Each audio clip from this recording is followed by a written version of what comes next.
Hi everyone, thanks for tuning in and welcome to the Gamesforum Online webinar series in partnership with Fiverr. My name is John Speakman from Gamesforum and we're proud to be working with Fiverr in 2021. Fiverr are part of Turbine's independent mobile growth platform, and Fiverr provide an unbiased, transparent monetization solution for mobile app publishers. With the mobile gaming market more competitive than ever before and data becoming increasingly valuable, mobile publishers should seek to partner with a growth platform that they can trust. Fiverr's fair bid mediation platform has innovative tools with unparalleled transparency features, giving app publishers the capability to scale their business in full transparency with the confidence that their data serves nothing but their own growth. Excellent. So, today's episode is titled, How Do You Say Endless Runner? And of course, we are talking about App Store localization and culturalization. Delighted to welcome Claudia Trujillo, who is an ASO expert with Gameloft. Claudia, welcome to the Gamesforum series. Thank you so much, John. Thanks for having me. It's my pleasure. And don't forget, viewers, that you can get involved and join the conversation with fellow participants using the chat box to the right of the screen.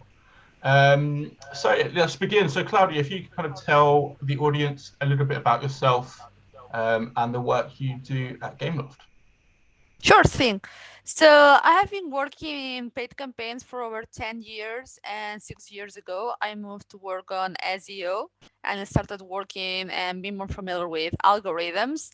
And then 3 years ago, one of my clients that I was managing the SEO and paid campaigns for them decided to create an app. And since then, I have been working with app stores, different app stores, and these new algorithms that I have been introduced to. And now I'm at Gameloft since a year and a half ago. I'm the ASO expert at Gameloft.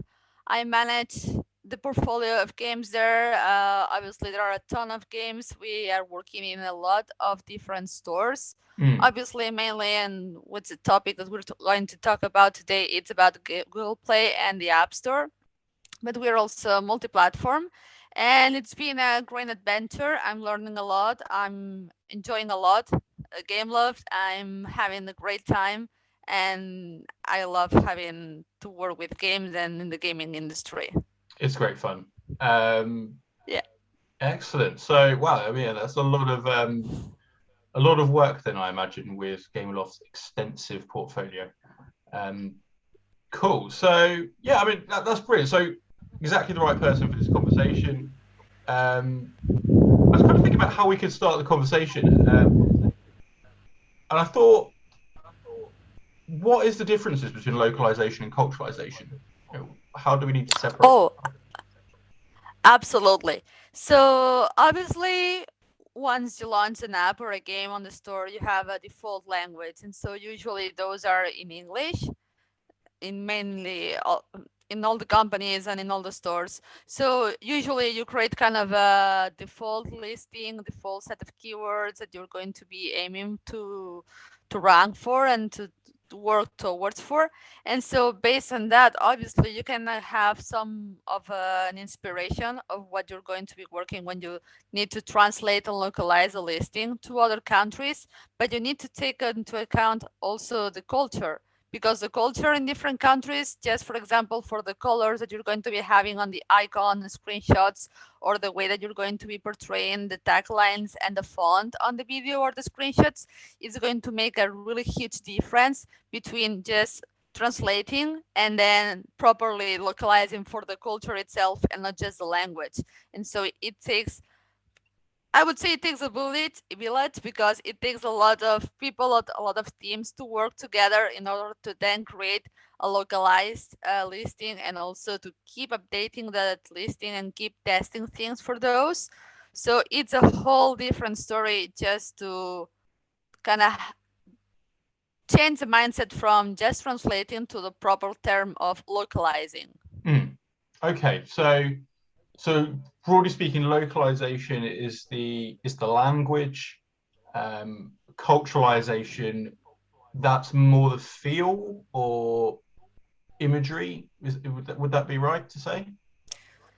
Kind of. It would be kind of the 50% of the listing. So imagery, characterization, but also the way that, for example, different cultures would feel about a keyword. So Hmm. obviously, the way that even a user from Google Play is going to be searching from something a bit different than when an iOS user searches. So when it comes to a different country or a different culture, it's totally a huge different another level of what you need to work to. You need to work on how they are portraying even the gaming industry, how they are portraying the genre of the game that you are going to be promoting or that you're going to be launching in that country. You need to also take into account the visual assets, maybe one type of character or one type of image visual that you're going to be having on the United States listing is going to be really different from a one that you are going to be having in another culture by Right. just the culture and connotations of this other one. And also take into account also when you're going to be doing localizations if there is a maybe a festive or a cultural anniversary, for example, or a celebration, because those are also going to be um, making a huge difference in your game and how that game is going to be portrayed. Because not only the user is different in another culture in another language, but also the algorithm works different there. The types of featurings that you're going to be achieving there. Even Google Play has different mini stores in South Korea and in the Japan Google Play Store. And so those are also going to be affecting differently the way that you're sitting there than in another, for example, European country. Right. Okay. So um, you've kind of touched on quite a few points there. So we've kind of got the fundamentals of localization, an overview of what culturalization looks like. But um, I want to kind of go back to the original point. So why do we localize and culturalize our app stores? I know that sounds like a very basic question, but for maybe audience members who are less familiar with it, why is it so important to get this right? Sure. I mean, it's important because you want to go to the prospect target, the one that it's then going to be converting and installing your game. And you don't want to only just shoot to everyone to just see your listing, but you want to shoot to the right type of audience that then those are going to be players of your games. And at the end, those are also going to be people that are going to spend money in game, and so you're going to be having a profit from those and not just people that are going to download and maybe don't open the Hmm. app, or maybe just checking the listing but then don't downloading it. Okay, right, okay. Um, so beyond keywords, what does localization look like? Sure. So as I said before, we have kind of a, I would say a listing that it's kind of a template. So we have the one that it's usually in English US, English UK, and then from there on we move to other languages. We move to other languages in the sense of what is the base of which keywords we are already tackling in this Hmm. English listing and what sense in which audience might be also interested into searching for those keywords and have a good visibility those keywords in the store, and also those keywords have a good search score, and maybe also take into account which is the competition of those keywords in other countries. But then you need to go to those countries and those languages and check which are, for example, the people that are downloading your competitors, for which type of queries they are downloading those apps, for which type of queries they are finding those, which are even the keywords that are used in the names of the featurings in those countries. And so that would be one part of the localization. Another part would be if you have the opportunity to talk with someone that is native from this other culture or this other language, to ask them if you have different synonyms, which one of those they would use in terms of then finding a game in this case that Hmm. it's kind of related to the one that you are offering and with the features that you are having in it. That's a really interesting point there because it's for example, taking a company like EA for example, who huge global company, they might well have the resources to kind of understand on the ground all the different terms and translations. That must be a massive, even for a company like Gameloft, that's a huge challenge. Now, however many, there's X number of storefronts worldwide. You've got to then double that because you have Google and then Apple. Um, how do you prioritize localization? Sure. So we prioritize mainly in the sense of which are top geos in terms of revenue and monetization. And then we prioritize kind of in a second level in the sense of top geos for active users. And then from there on, we move to the other ones that would be in a third level, the ones that maybe are not the top priority for monetization or revenue and neither have the more amount of active users, but maybe there are other type of local of geos that have a lot of downloads that maybe don't convert to then installs and active users. So you also want to tackle those, but at the end of the day, you need to realize that if a geo, if a localization, it's not really giving you some sort of profit in terms of revenue or active users, you might need to drop that localization because the cost that it will have for you in terms of translating, localizing visual assets, doing the whole shenanigan of which are the proper keywords for the culture and so on, does all of that work and does all of those costs Mm. really give you a benefit in return, or it's just because you want to be in all of those languages and you want to be in all of those geos with a proper listing for those? I've just picked up on the fact that you said the whole shenanigans there, which is like the most localized expression. That's amazing. Um, but that must be a huge challenge. So, and then that's the localization side of things. And you mentioned obviously looking to speak with a local expert, but with so many markets, how do you go about understanding that local geo or that region and what languages work, what culturalizations you would then want to make, and then obviously you mentioned kind of events and things like that. If we've got Halloween coming up, we've got Christmas coming up, that's obviously going to feed into how you prioritize certain geos and from a live ops point of view. um, so there's probably like 5 questions there, but let's start with how do you go about understanding Sure. local market and cultures for a localization and culturalization? Sure. So here we have kind of different ways to understand it all. So first of all, thank you so much to the stores that do webinars about localization and about the specificities of different cultures and different ways of the gaming culture is approached and seen. So that would be kind of the top point. Then we have the people that are locals in those countries or that are native from those countries and those cultures that can help us a lot in not only understanding um, the gaming industry, as I said before, but also understanding which keywords do fit best when talking about one term or another, Mm. because at the end of the day you might see that the ASO tool is kind of also bombarded with a lot of terms that might not be the proper one, especially for languages that are not written in a more Latin alphabet. You will see a lot of ways of pronouncing one word to another, but then someone that is native of that language or that has studied that language for a lot of years and knows more about the culture there will be a really helpful hand in that case versus an ASO tool.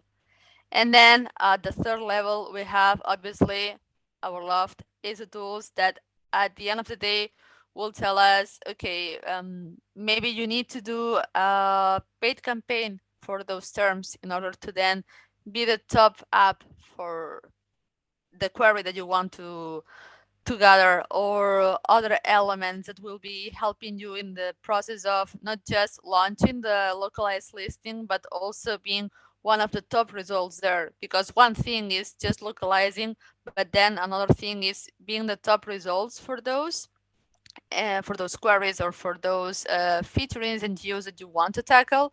And so at the end of the day, as I mentioned before, you need to have some sort of revenue, return of the whole investment, time and Mm. money for localizing to make sure that that localization is not only good because you have users that are going to your listing and downloading the game, but because those gamers that are in that geo are really people that are then going to spend money on your game.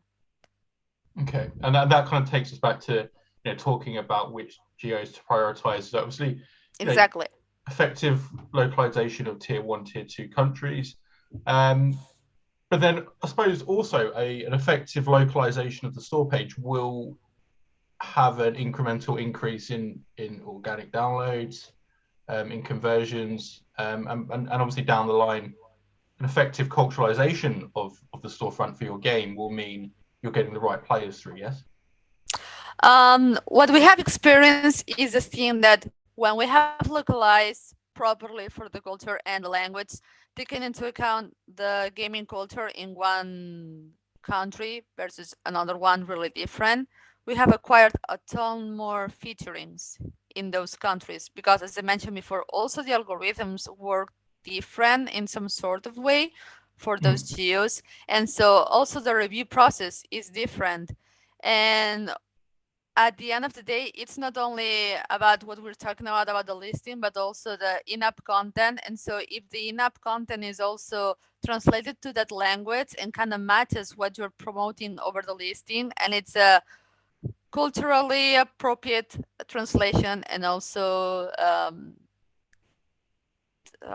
grammatically properly done, you will see that you have better visibility, you will have better featurings in better average positions, and then on the overall, it will affect your overall ranking positions for keywords. Okay. So how much of your work is actually kind of understanding the algorithms of specific stores? Um, Um, I would say most of it, because as I mentioned before, so we're multi-platform. We need to work with different platforms and consoles, and so as I mentioned before, what we're doing to localize one listing or one game or one genre for one geo, sometimes it's even different when you try to do the same thing on another platform. And so it also needs to understand that mobile users are going to be searching for a game on the same game, even or a different genre, differently on mobile than on a tablet, than on computer, or even on another type of storefront or another console. So localizations are a lot of the part of the game of the work, but also trying to understand the algorithm and how algorithm works and how algorithm works in terms of benchmarking to your competitors and to mhm. your similar apps, and specifically about how those work or how those function in different geos. Okay. Um, in terms of, you've mentioned obviously what you prioritize from within the game.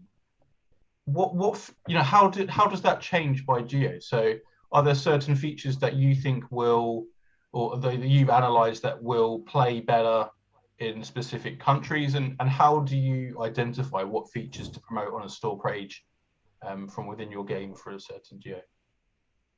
Sure, absolutely. So, on one way, we have all the analyses, the webinars, and the studios that have been made around how different gaming communities and how different gaming cultures go around the world. And so, that's one way that we can achieve some sort of information about what we should prioritize in terms of characters, even in game, or features in game, or even the events in game that we have.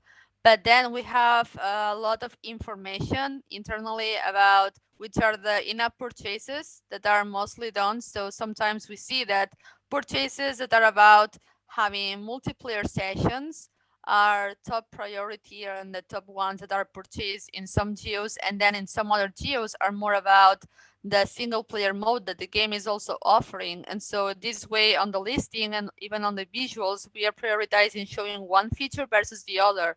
Or even in one country, sometimes one game is mostly played by female users, and so we prioritize some sort of the gameplay mode and even some type of characters versus on another country the genre of the game might be really popular between males, and so even the colors of the listings are going to be different on the video and the screenshots and all the other visual assets.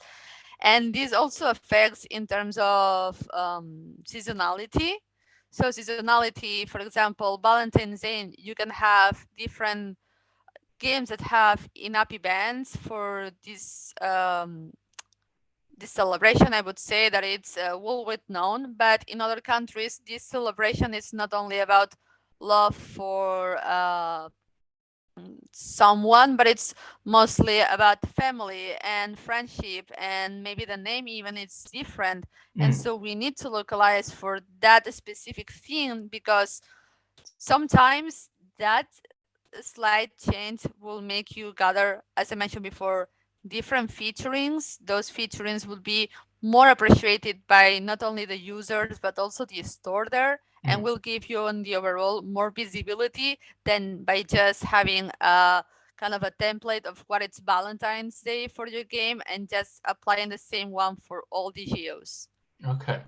I mean, let's kind of continuing with that, the idea of there's a Valentine's Day event within the game, obviously Mhm. kind of culturally or culturalized for specific geos.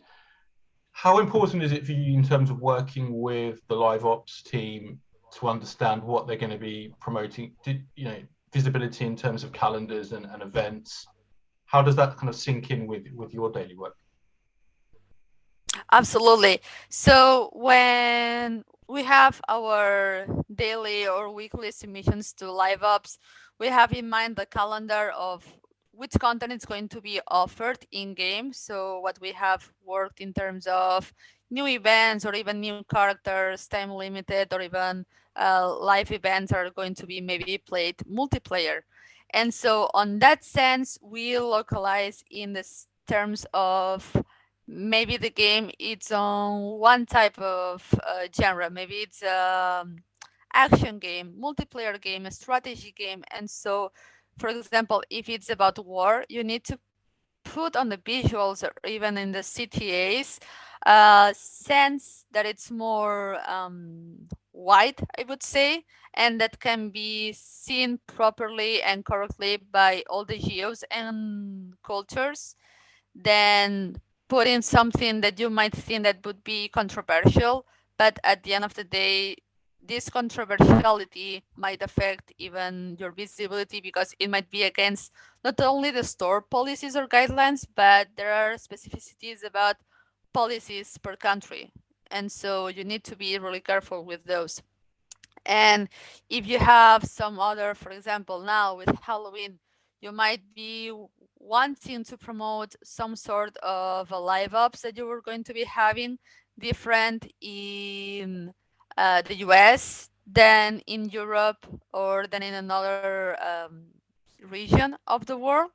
And so you need to mostly about the good side of that event and what can be applied worldwide, but then you need to also prioritize maybe there is something really popular about that sort of live ops that you're going to be having in Spain, for example, or there is something that it's also uh, really about the culture of another country. And so you need to make the user feel the most comfortable when they are going to be seeing the live ops and receiving the notification, and feel that the user is going to be wanting to play the game because it has a positive impact for them, and that this live ops is going to be giving them the joy and the interaction and the entertainment that they are wanting to have, and not just because you want to be some sort of, okay, I need to push a live ops because it's this seasonality and everyone else is doing it.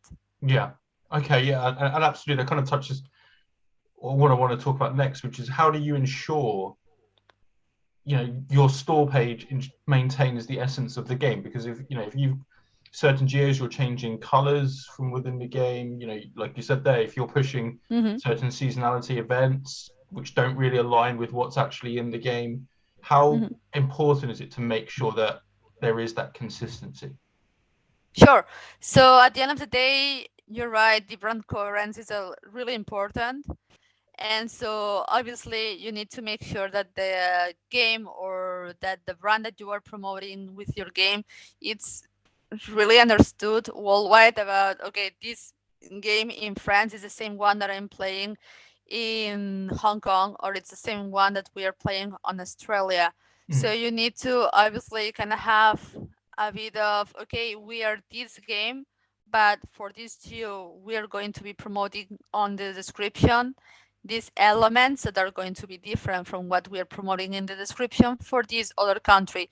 And so, in that sense, we try to make, I would say, an evergreen description that then we adapt per seasonality, per time of the year that we are in, and so on.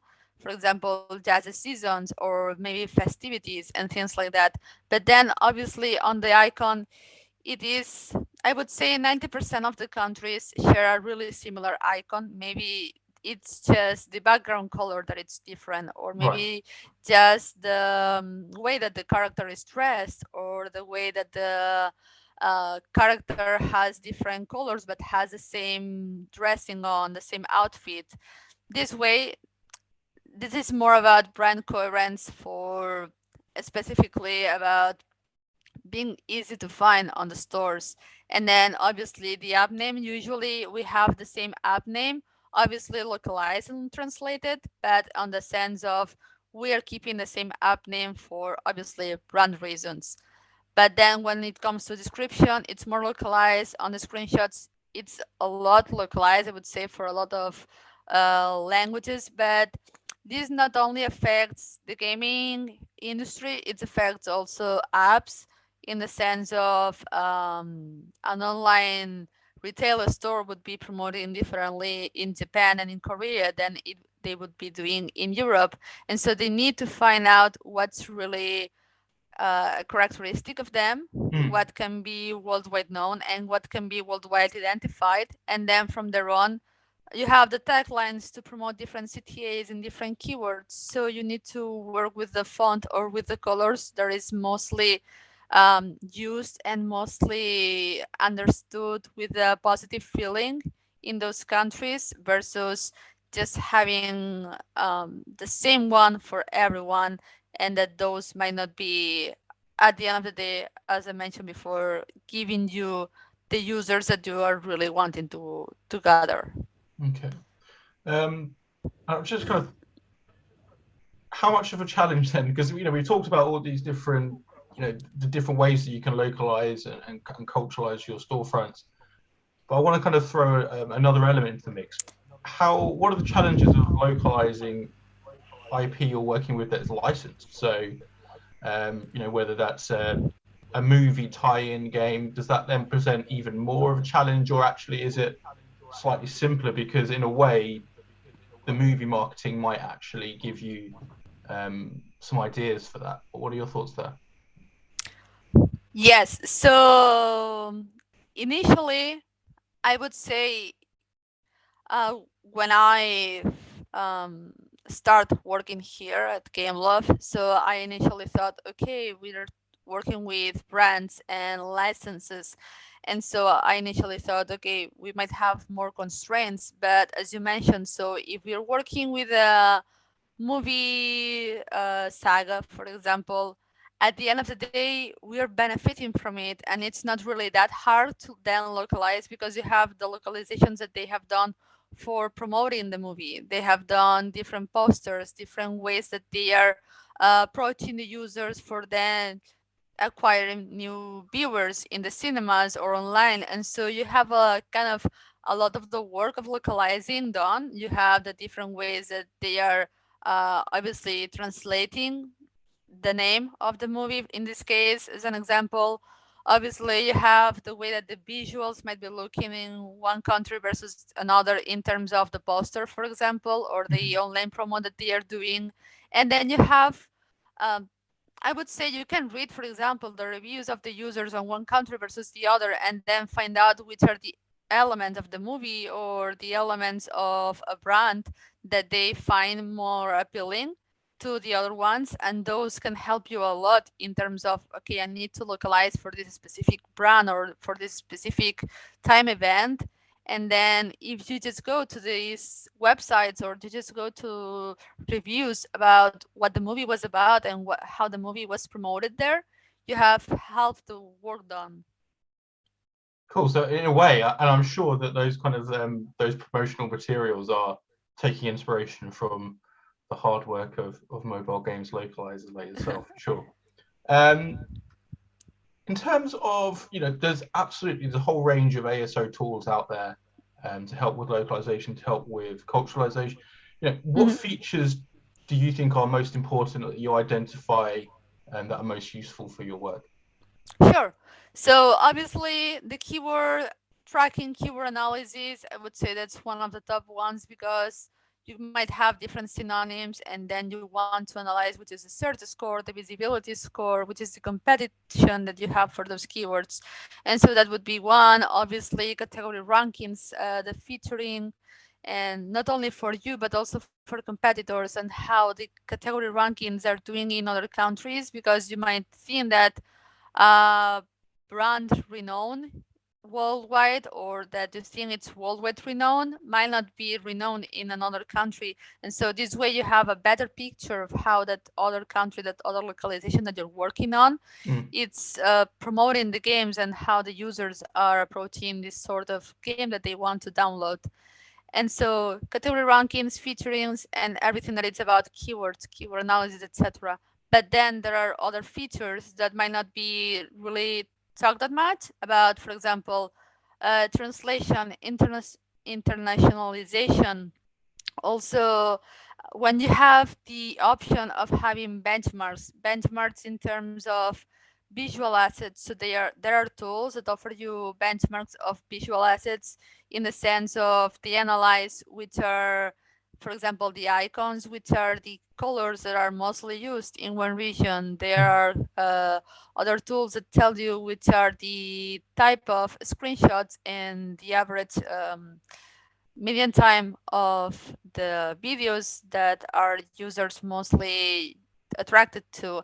And so these things, and not only third-party tools, but also the Google Play console has a lot of awesome benchmarks for different categories and for different geos. And those also come really handy when you want to see if maybe another country, your game in another category might be doing better. And so that way you can also understand, okay, so maybe I'm doing these ASO changes, I'm doing all these organic conversion rates and work, but maybe I'm not really well categorized for this country.